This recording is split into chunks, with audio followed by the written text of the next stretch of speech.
Hello दोस्तों, कैसे हैं आप सभी लोग। आशा करता हूं कि आप सभी लोग अच्छे होंगे, स्वस्थ होंगे और आप लोगों की एग्जाम की तैयारी बेहतर चल रही होगी। आज के इस वीडियो में हम पढ़ेंगे मौर्य वंश, सम्राट अशोक यानी कि मौर्य वंश को इस वीडियो में हम पूरी तरह से समाप्त करेंगे और साथ में प्रीवियस ईयर क्वेश्चन को भी डिस्कस करेंगे।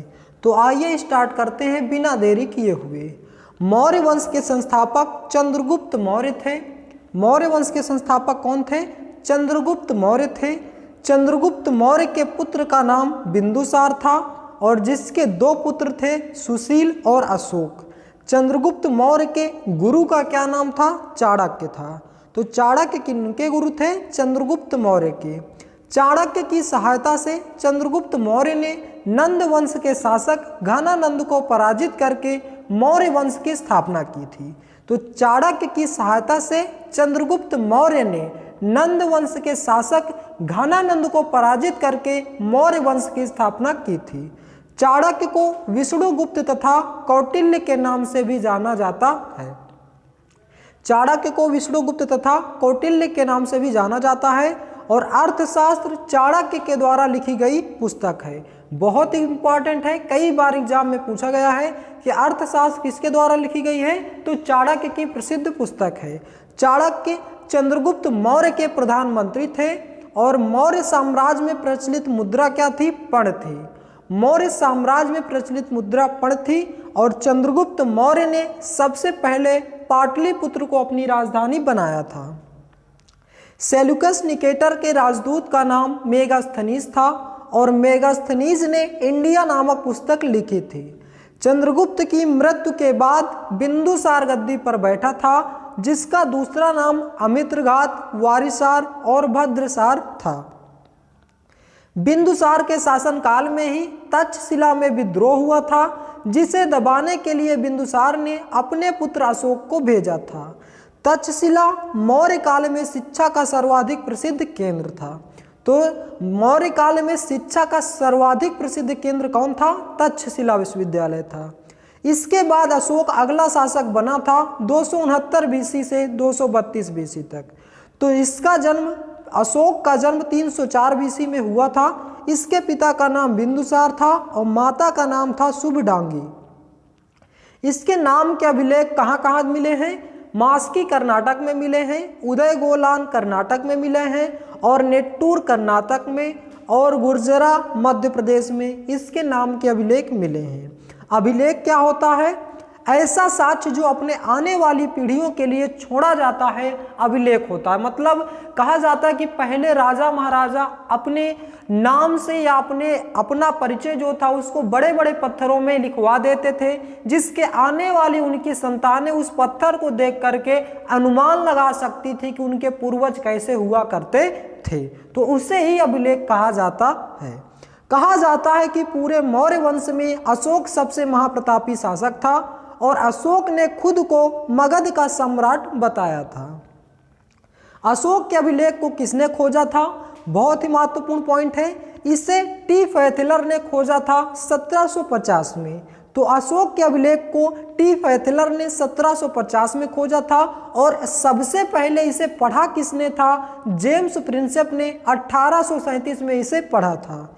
इसके जो अभिलेख थे ब्राह्मी लिपि में लिखे गए थे और खरोष्ठी लिपि पाकिस्तान में पाए गए और अरमाइक लिपि अफगानिस्तान में पाया गया और एशिया माइनर ग्रीक में पाया गया। तो ये इनके अभिलेख थे जो कि अलग अलग भाषा में अलग अलग स्थान में प्राप्त हुए थे।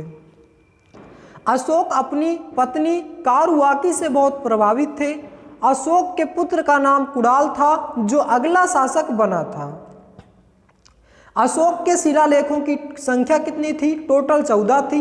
पहला था पशु बलि निंदा, दूसरा पशु चिकित्सालय, तीसरा अधिकारी, चौथा भेरी घोष की जगह, पांचवा धम्म महामात्र की नियुक्ति, छठवां आत्मनियंत्रण, सातवां धार्मिक समन्वय, आठवां धर्म यात्राएं, नौवां दास सेवक, 10वां यश और कीर्ति के लिए कार्य, 11वां दान चर्चा, 12वां आकारण धम्म की विशेषता, 13वां था कलिंग युद्ध और 14वां था सद्भावना। तो ये इनके कुल 14 शिलालेखों की संख्या थी। स्तंभ लेखों की संख्या पूछा जाए तो टोटल 7 थी। पहला टोपरा, दूसरा मेरठ, तीसरा कौशाम्बी, चौथा लोरिया ओरेरेस, पांचवां लौरिया नंदनगढ़, छठवां रामपुरवा और सातवां अशोक स्तंभ था। गुहा लेखों की संख्या पूछा जाए अशोक के तो 4 थे। सुदामा, विश्व, चौपार, कर्ण। अशोक ने बौद्ध धर्म की प्रेरणा निग्रोध से ली थी और दीक्षा उपगुप्त से ली थी। सम्राट अशोक ने 16 महाजनपदों पर अधिकार प्राप्त कर लिया था और मौर्य वंश के अंतिम शासक कौन था? बृहद्रथ था। सम्राट अशोक ने ही सांची का स्तूप मध्य प्रदेश में तथा धामेक स्तूप उत्तर प्रदेश में इसका निर्माण कराया था। तो सांची का स्तूप और धामेक स्तूप को किसने बनवाया था? सम्राट अशोक ने बनवाया था। और भरहुत स्तूप का निर्माण राजा शुंग ने कराया था। अब आइए बात करते हैं प्रीवियस ईयर क्वेश्चन की। राजा कनिष्क के दरबारी चिकित्सक कौन थे? उत्तर चरक थे। राजा कनिष्क के दरबारी चिकित्सक कौन थे? चरक थे। दूसरा, किस नदी के बीच तक्षशिला शहर स्थित है? उत्तर सिंधु और झेलम। सिंधु और झेलम नदी के किनारे तक्षशिला शहर स्थित है। नेक्स्ट, बिंदुसार ने विद्रोहियों को कुचलने के लिए अशोक को कहाँ भेजा था? उत्तर तक्षशिला भेजे थे। अशोक के शिलालेखों को पढ़ने वाला प्रथम अंग्रेज कौन था? जेम्स प्रिंसेप था। तो अशोक के शिलालेखों को पढ़ने वाला प्रथम अंग्रेज कौन था? जेम्स प्रिंसेप था।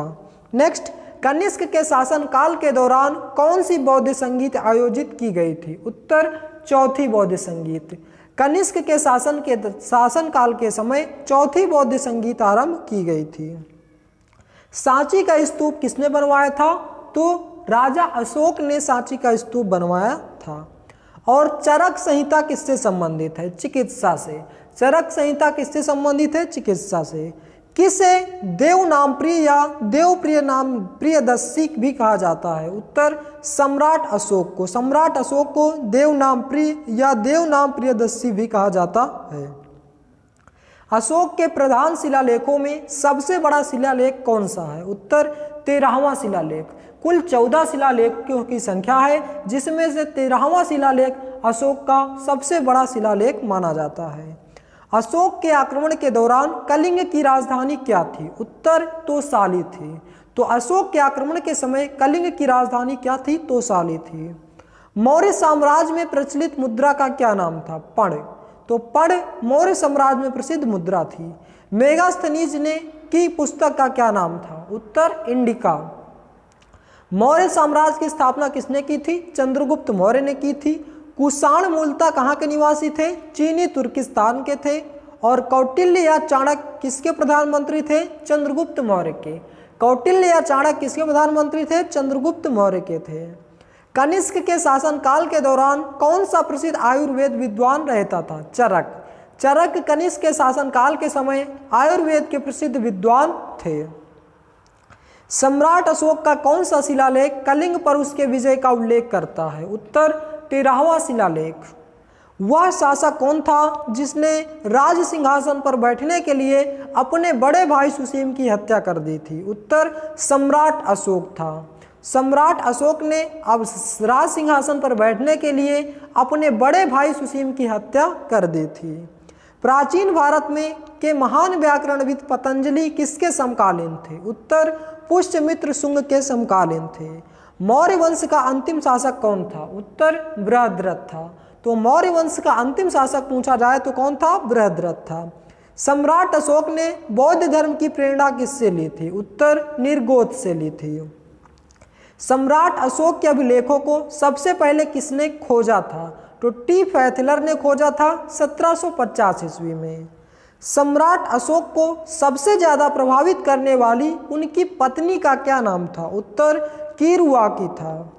सम्राट अशोक के अभिलेखों को पढ़ने सबसे पहले किसने पढ़ा था? जेम्स प्रिंसेप ने 1837 में पढ़ा था। सम्राट अशोक गद्दी पर कब बैठा था? 269 बीसी से 232 तक सम्राट अशोक गद्दी पर बैठे थे। बिंदुसार के दोनों पुत्रों का क्या नाम था? उत्तर सुसीम और अशोक। और अशोक सबसे प्रतापी राजा थे। तो दोस्तों ये था हमारा आज का बहुत ही महत्वपूर्ण चैप्टर, जिसको हमने विस्तार पूर्वक बहुत ही कम समय में पढ़ा और इससे रिलेटेड इसके प्रीवियस ईयर क्वेश्चन को भी डिस्कस किए। तो यहीं पे ये टॉपिक मौर्य वंश पूरी तरह से समाप्त होता है। आशा करता हूं दोस्तों कि यह वीडियो आपको बेहद पसंद आया होगा।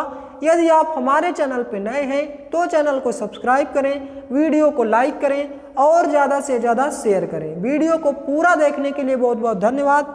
मिलते हैं नेक्स्ट वीडियो में। जय हिंद, जय भारत।